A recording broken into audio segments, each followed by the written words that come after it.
buongiorno a tutti, i nostri amici della Biblioteca Provinciale Claudio Augusta. Siamo di nuovo qui per una conferenza, per una presentazione online con un ospite che molti di voi conosceranno già, Adel Jabbar, sociologo, saggista. L'abbiamo incontrato nei mesi scorsi in occasione di due conferenze in particolare, la prima dove si parlava dell'Oriente in Occidente e la seconda invece dove parlava dell'Occidente in Oriente, cioè alcuni aspetti architettonici di costume e tradizioni che si sono meticciate nei rispettivi mondi. Quindi questa lontananza che in realtà coincide anche con una vicinanza culturale tra le popolazioni. Ora avremo con noi di nuovo Adel Jabbar, questa volta in forma virtuale, con alcuni suggerimenti anche di lettura, sempre tratti dalla piattaforma BiblioWeb, quindi noi questa volta suggeriremo delle letture che potrete trovare comodamente da casa accedendo alla piattaforma BiblioWeb e quindi scaricando gli ebook e i titoli che vi segnaleremo. Questa volta Del Jabbar affronterà un altro tema, sempre legato comunque all'Oriente e con un taglio geopolitico che è proprio della sua formazione professionale, e vi ricordo appunto che parlerà della così infinita notte araba, quindi entrando nel merito anche di quelli che sono le problematiche del dispotismo, dei conflitti, del disordine e delle ricadute che questi conflitti hanno sul mondo occidentale e le influenze che il mondo occidentale ha su queste terre travagliate. Vi auguro un buon ascolto, una buona visione, vi invito anche così ad approfondire le tematiche presentate da Adel Jabbar in questa conferenza breve, perché i tempi delle conferenze online sono più compressi, ma di cogliere anche l'occasione di andare su BiblioWeb e di scaricare gli ebook che vi vengono indicati, oppure di scegliere altri titoli che vi piacciono di più. Buon ascolto, buona visione, tanti auguri di buona guarigione e di buona salute a tutti voi. Restiamo a casa.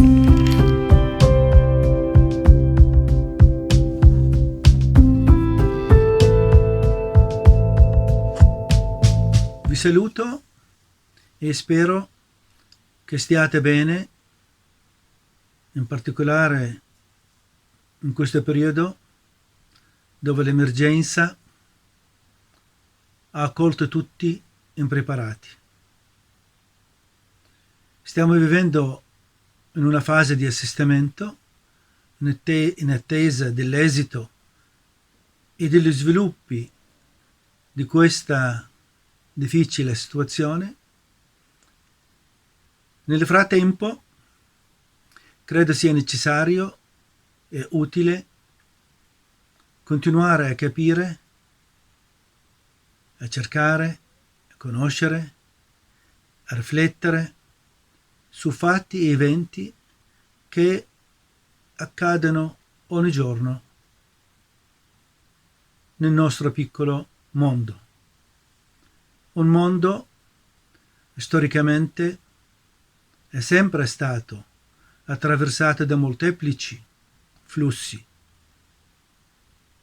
di tipo politico, di tipo economico, di tipo culturale, di tipo ambientale e purtroppo anche la malattia un tipo di flusso, come le dimostra oggi il coronavirus, che ha saputo sconfinare in tutti i luoghi del mondo, mettendo l'intera umanità sulla stessa barca.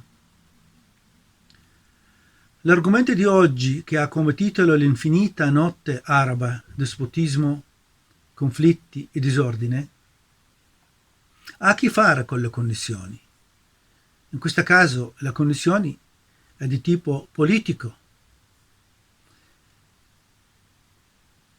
Quindi per capire quanto sta avvenendo nel mondo arabo, in particolare nell'area che viene chiamata comunemente Medio Oriente, però sarebbe più corretta chiamarla l'area del Vicino Oriente, ma in ogni caso, al di là delle denominazioni, questa area comprende alcuni paesi importanti del mondo arabo, come l'Iraq, la Siria, Libano, la Palestina, la Giordania, e anche fa parte di questa area lo Stato di Israele. Questa area, in particolare,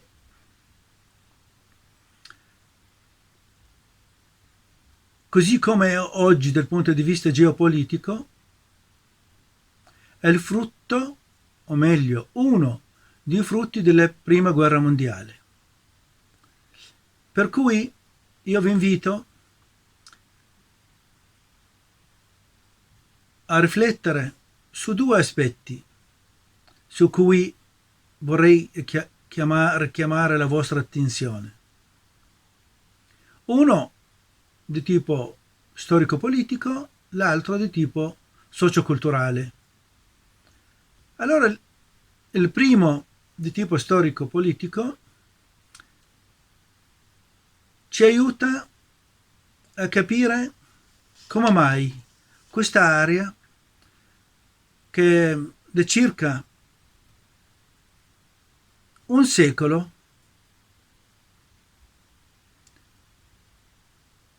vive una situazione di conflitti o nei migliori dei casi una situazione di equilibrio molto instabile.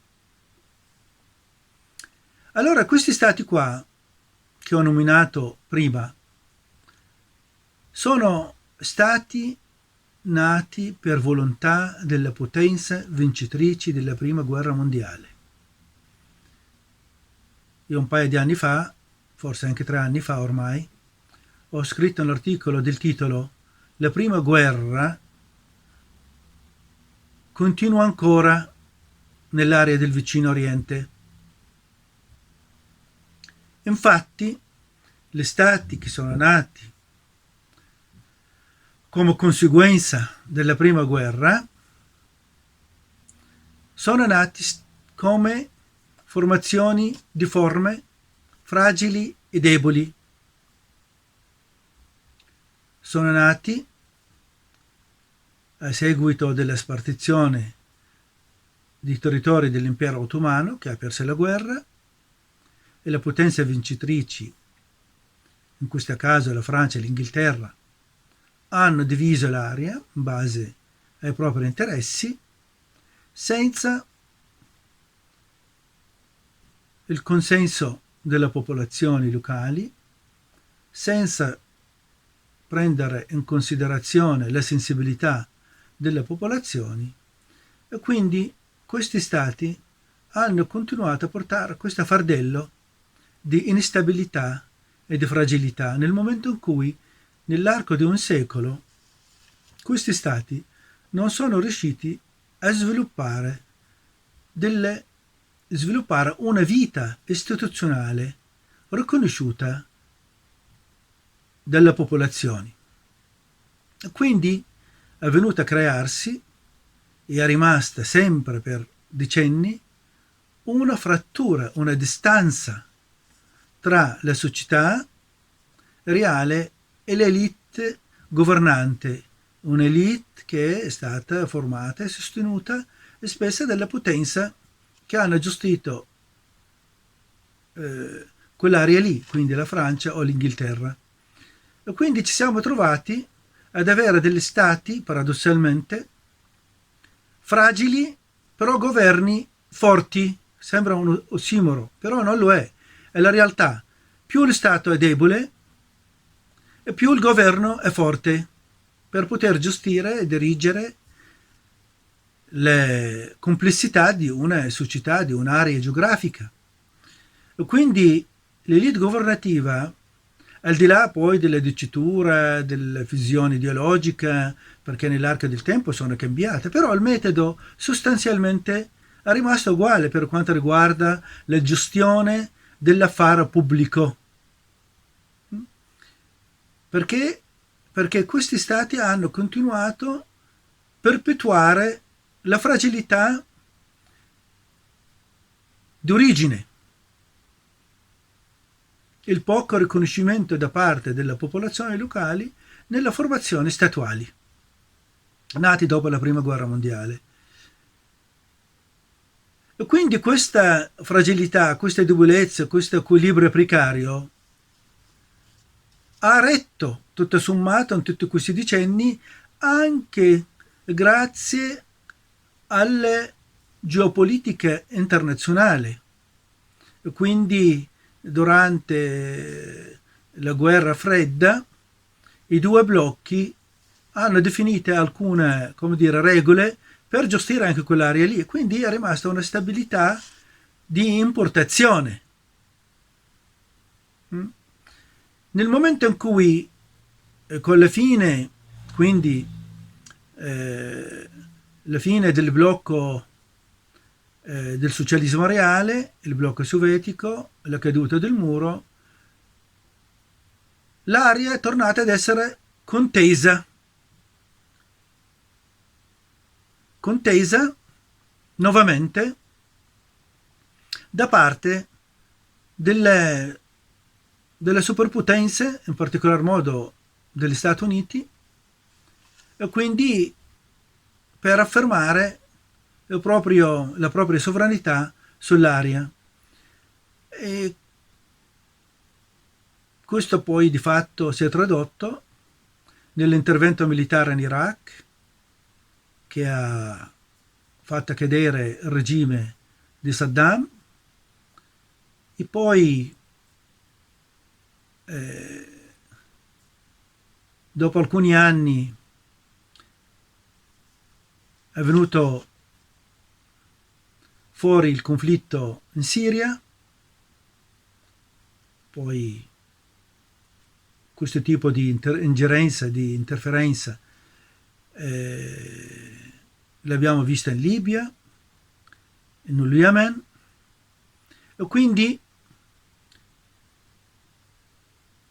sostanzialmente questi interventi hanno demolito dei regimi autoritari senza però avere gli strumenti, l'idea per gestire la fase del dopo. Allora, quindi questo aspetto storico-politico è fondamentale da tenere presente nell'analizzare l'attualità. Quindi abbiamo già in passato, no, degli stati fragili. E l'interferenza degli ultimi anni straniera ha reso questi stati ancora più fragili, anzi sono diventati, come vengono chiamati nel gergo della politologia, stati falliti. Passo per il secondo aspetto importante, perché questi stati sono diventati stati falliti, non solo per l'ingerenza esterna, naturalmente, ci sono molti fattori, però io mi soffermo su questi due aspetti, come dicevo prima, uno aspetto socio-culturale, di cui ora parlo, e quello di cui ho parlato prima, è l'aspetto storico-politico, quindi la storia, una brevissima storia della nascita, della nascitura di queste entità statuali, io non le chiamerei neanche stati, entità statuali che continuano a essere, che hanno continuato ad essere in precario equilibrio. Allora, l'altro aspetto, l'aspetto socio-culturale, ha inciso molto sulla fase di trasformazioni che era necessario saper gestire. Allora, il periodo dell'autoritarismo e dei governi anche liberali ha prosciugato fondamentalmente, ha mortificato la vita politica, sociale e culturale in molti di questi paesi qua. Quindi sono state emarginate, se non eh, sradicate dalla vita pubblica le aggregazioni cosiddette le aggregazioni ehm, intermedie, no? I corpi intermedi come sindacati, corporazioni di professionisti, corporazioni del lavoro, movimenti sindacali, movimenti giovanili, movimenti femminili. E quindi quando sono state demolite regimi, sono stati demoliti regimi autoritari, è venuto meno l'apparato repressivo e quindi di conseguenza è venuto meno l'ordine all'interno di questi paesi qui. E quindi i vari corpi sociali dove si sono rifugiati per ripristinare della certezza? Si sono rifugiati, come succede a molti, nel proprio clan familiare, nella propria tribù, nella propria confessione religiosa, nella propria appartenenza religiosa, nella propria area geografica e instaurando piccoli poteri in competizione tra di loro, in conflitti tra di loro, per poter spartire il nuovo spazio politico. Quindi nel momento della trasformazione e della transizione che è avvenuta dopo la caduta dei regimi, non ci sono stati interpreti politici, attori politici in grado di aggregare, di inventare delle idee e di progetti che potevano mettere insieme diversi settori della società e trovare una formula conveniente a tutti per gestire la fase di transizione. Invece ci siamo, il contrario, ci siamo trovati di fronte delle aggregazioni che si sono sviluppate intorno all'appartenenza primaria. Clan familiare, clan tribale, clan confessionale, in conflitto tra di loro. Quindi la situazione dopo la caduta dei regimi è peggiorata. Rimasta la conflittualità, aumentate le conflittualità, aumentate l'insicurezza, aumentate il disordine, aumentate la corruzione, aumentate l'ingerenza straniera, anche perché questi vari gruppi che costellano l'aria sono sostenuti in qualche modo, vengono sostenuti da varie potenze locali, internazionali, a volte anche di gruppi criminali. Per cui l'aspetto socioculturale,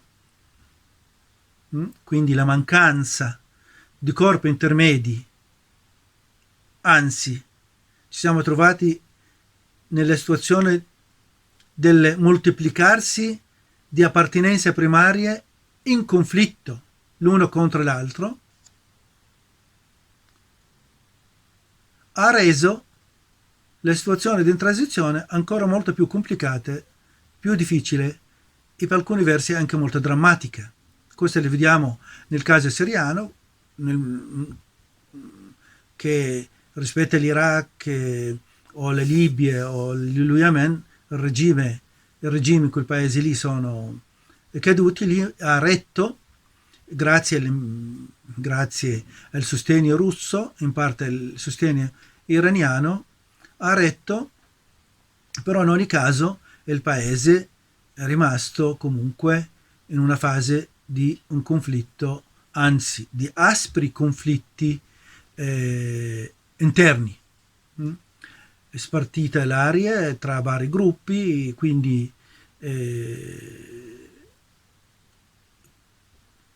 quello che dicevo prima, il formarsi di diversi gruppi slegati tra di loro, ognuno ha una specifica rivendicazione più che un disegno comune collettivo per risanare la situazione e per portare la società verso un altro tipo di avvenire. Allora, la situazione, grosso modo, una situazione, sinceramente, devo dirlo, con molta franchezza, è una situazione drammatica, una situazione che rimarrà per ancora alcuni anni fortemente conflittuale per due motivi. Uno, che c'è una feroce disputa e competizione tra gli attori della politica internazionale che vogliono esercitare particolare influenza su quell'area lì, quindi le sorti di conflitti in buona parte è nelle mani delle grandi attori della politica internazionale. Il secondo aspetto, perché questa situazione avrà, come dire, una durata lunga, perché ancora le società non sono ancora in grado di elaborare dell'idea e di progetti che accomunano i vari settori, la varia sensibilità presenti in ogni società, quindi anche nella società del vicino Oriente, intorno a qualche prospettiva comune. E quindi questo è un altro elemento che rende la situazione difficile da gestire. Allora chi mi ascolta dirà questa è una visione, ci stai proponendo una visione pessimista. Per la verità non c'è nessun motivo per essere, come dire, ottimisti. Io ho cercato di descrivere i fatti e di presentare i fattori che incidono sullo sviluppo di quell'area lì, almeno dal punto di vista politico, in questa fase qua, e non sono i fattori che destano particolare speranza, ma comunque spero che l'emergenza del Covid-19 possa aiutare i vari belligeranti a trovare qualche soluzione pacifica per mettere fine ai conflitti. Finisco ringraziando chi mi ha ascoltato e rivolgo un ringraziamento alla biblioteca Claudia Augusta per aver permesso lo svolgimento di questa conferenza nel formato online. Grazie.